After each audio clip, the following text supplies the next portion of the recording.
South Asia, once perceived as a region of growth and opportunity, is now grappling with significant challenges. Countries like Pakistan, Sri Lanka, Bangladesh, and Nepal are facing political protests and economic difficulties. Nevertheless, there is a strong desire for reform and a brighter future. This discussion examines the current situation in the region and the efforts being made to create change. In 2022, Sri Lanka experienced its worst economic crisis. After enduring a 30-year civil war, Sri Lanka began anew when the conflict ended in 2009. The economy initially grew rapidly, reducing poverty to just 7%, one of the lowest rates in Asia. The government initiated large projects to attract investors and tourists, fostering a sense of hope for the future. However, this progress came at a cost. Sri Lanka took out numerous loans for major projects that failed to attract sufficient investors or tourists. For instance, the Matala Rajapaksa International Airport has been dubbed the world's emptiest airport due to the lack of flights and income it generates. It is now used to store rice. The Rajapaksa family, once celebrated for ending the civil war, became scapegoats for the country's economic troubles by 2022. The Rajapaksa government's controversial projects, particularly its ties with China, like the Hambantota port, ultimately undermined Sri Lanka's sovereignty. A terrorist attack in 2019 significantly harmed the tourism industry, and the onset of COVID-19 in 2020 caused tourism to cease entirely. The pandemic exposed serious vulnerabilities in Sri Lanka's economy, which struggled to compete with other nations. In 2022, the war in Ukraine caused oil and gas prices to surge, crippling Sri Lanka's economy. With dwindling foreign currency reserves, the government could not afford oil and gas imports, resulting in long lines at gas stations as citizens suffered in the heat. This turmoil led to widespread protests, with citizens storming parliament and the president's palace. President Gotabaya Rajapaksa fled the country, marking the end of the Rajapaksa family's rule. Bangladesh, once a rising star in South Asia, faced its most significant political crisis in 2024. Corruption, failed large projects, and foreign pressure pushed the country to a breaking point. Corruption is rampant, with billions disappearing in scandals like Hallmark and Bismillah. Politicians take out large loans that they never repay, while wealthy families hide their money abroad. Ordinary citizens continue to struggle with rising prices. Every year, billions leave Bangladesh as political families purchase luxury homes overseas, particularly in Canada's Begumpara, while the poor continue to suffer.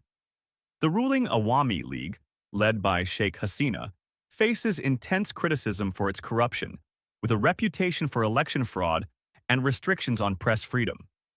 India supports Hasina's government, often prioritizing stability and trade deals that benefit Indian companies, which has incited anger among protesters. Mega projects like the Padma Bridge, Rupur nuclear plant, and Dhaka Metro Rail have cost billions, but frequently fail to deliver real benefits. These initiatives encounter high costs and corruption-filled contracts, leaving ordinary citizens with few advantages. In 2024, Sheikh Hasina won the elections, sidelining the opposition BNP party. This led to massive protests with accusations of electoral fraud. Hasina responded by cracking down on opposition leaders, resulting in further violence.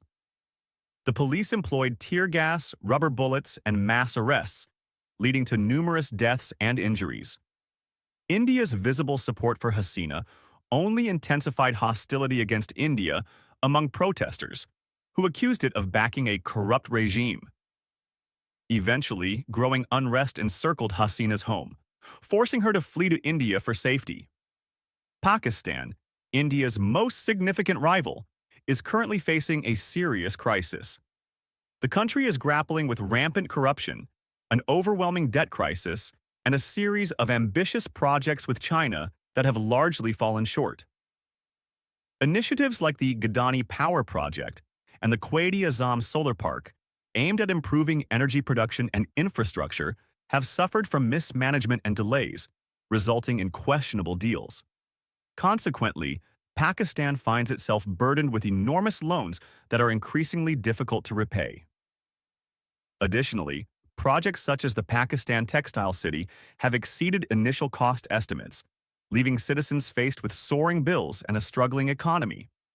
Today, Pakistan's debt exceeds 76 trillion rupees, with nearly half of the government's budget directed toward interest payments alone.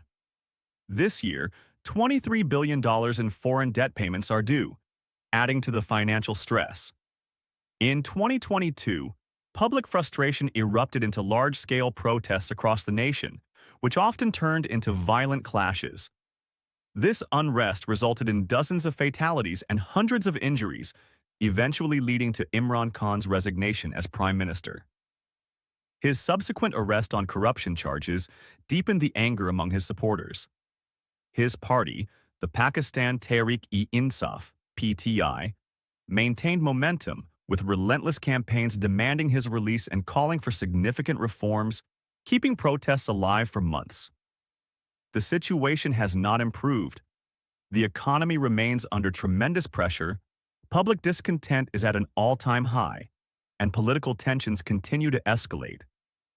Compounding these issues, Pakistan's relationship with India has deteriorated once again, with cross-border attacks, militant incidents in Kashmir, missile strikes, and airspace closures heightening fears of a larger conflict. Now, Pakistan faces the daunting task of navigating economic reforms, managing its debt, investigating corruption, and addressing political protests, all while keeping a close watch on India. The populace is frustrated, the economy is in turmoil, and the political landscape is volatile. It's a complex situation, and the future of Pakistan hangs in the balance.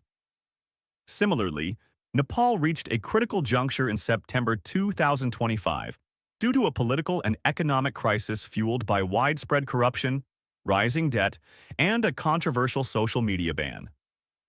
The government accumulated over 2.65 trillion Nepalese rupees, around 20 billion US dollars, in public debt, with significant amounts owed to China and India.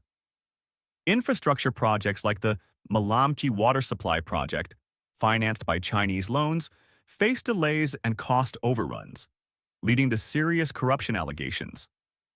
Nepalese officials were accused of soliciting kickbacks from contractors, and the project's completion was repeatedly stalled by bureaucratic red tape and mismanagement.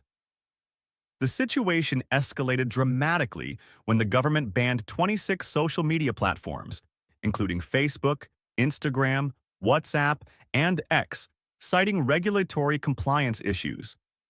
This sparked the Gen Z protests, primarily fueled by young people already disillusioned by corruption and economic inequality. The demonstrations quickly intensified into violent confrontations, with protesters storming and setting fire to government buildings, including the parliament. At least 73 individuals lost their lives, and over 2,000 sustained injuries. In light of the chaos, prominent politicians such as Home Minister Ramesh Lekak resigned, and Prime Minister Khadga Prasad Sharma Oli stepped down. In the aftermath, the political landscape transformed as unconventional methods were employed to restore order. Utilizing platforms like Discord, political factions successfully coordinated the appointment of an interim president, bypassing traditional constitutional processes. Former Chief Justice Sushila Karki was appointed as the interim prime minister, making history as the first woman to hold that position. She has committed to implementing anti-corruption reforms and restoring stability to the nation. What does the future hold for South Asia? The path to recovery remains uncertain, but there are signs of hope. Sri Lanka is making significant progress. It has successfully lowered inflation, increased foreign currency reserves, and restructured its debt with the IMF.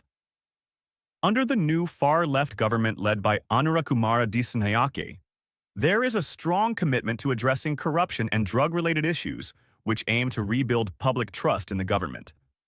However, challenges persist, including a high poverty rate of 23%, and the potential effects of Trump's tariffs could jeopardize this progress. In Nepal, a new prime minister has been elected amidst political discord, complicating the country's future. Bangladesh is showing fragile signs of recovery, but with high inflation and low foreign reserves, it is still too early to draw definitive conclusions. Pakistan faces more pronounced challenges, such as ongoing protests, low growth rates, and high inflation. The recent conflict with India has cast a shadow over its economic outlook. However, the changing dynamics in U.S.-India relations and the potential impact of Trump's tariffs might create new opportunities for Pakistan's economy.